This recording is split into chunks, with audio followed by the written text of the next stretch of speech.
picture this, right? You're organizing like a massive family making, or maybe you're leading a critical group project. Oh, high stakes. Exactly. And suddenly the catering is completely late, the presentation slides crash, and instantly your brain just screams, it's all my fault. Yep, we have all been there. We really have. Well, welcome to the deep dive. Today, we are analyzing a bunch of research papers and clinical notes all centered around the MindfulGym program. Right, which is this fantastic evidence-based mindfulness initiative created right here in Malaysia by consultant psychiatrist Dr. Phang Cheng.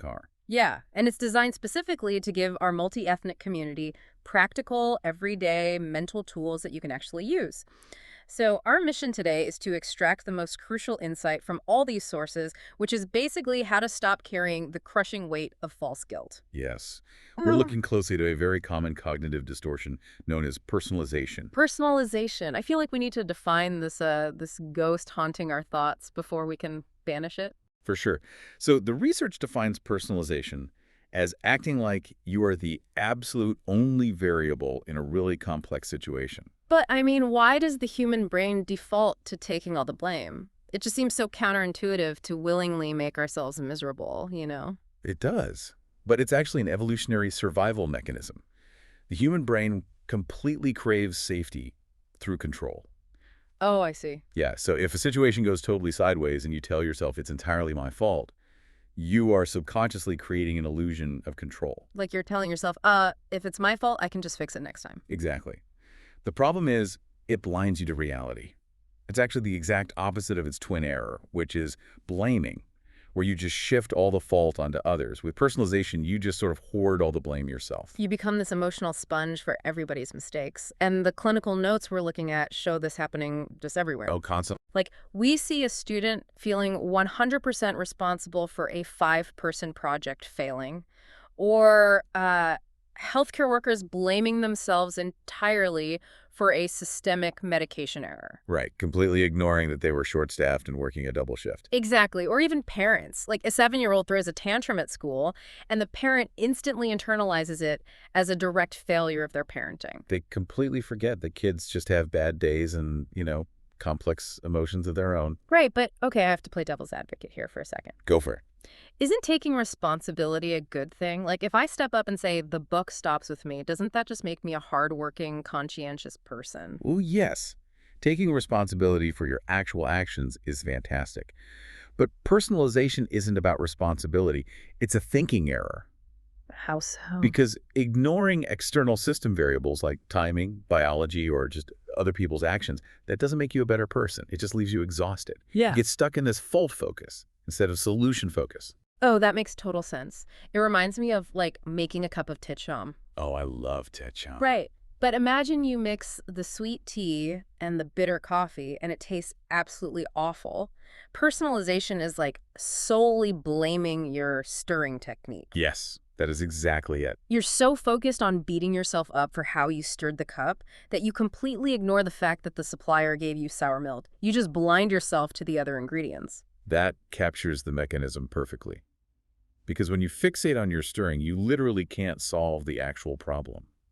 So the MindFulGym sources outline 3 ways to rewire our brains toward a solution focus, pulling from different therapeutic models. Yeah, the first one really stands out because it acts like a mental circuit breaker. It uses acceptance and commitment therapy, or ACT. Right, which focuses on accepting what is out of your hands and committing to action on what actually isn't. And they pair this with a mindfulness tool called the 3 circles, right? Yes, the circles of control, influence, and no control. When panic hits, drawing these circles physically forces your brain out of the emotional amygdala and engages the logical prefrontal cortex. So you map it out. Like, I control my apology, I can influence the timeline, but I have absolutely no control over the heavy rain causing the caterer's traffic jam. You force your brain to acknowledge the sour milk. Exactly. But what happens when we're still stuck feeling guilty about our own tiny part in the mess? Well, the sources suggest leaning on CBT cognitive behavioral therapy by asking yourself, what would I say to a friend in this situation? Oh, I love that. It works because it creates immediate psychological distance. When we evaluate ourselves, we use this really harsh, microscopic lens. But when we evaluate a friend, we naturally zoom out to see the bigger picture. We offer them grace, Precisely. which bridges us perfectly into the third tool because you have to actually generate that grace for yourself. And the Mindful Gym program beautifully connects this self-compassion to the spirit of the classic folk song Rasa Sayang. I really appreciate this connection in the research.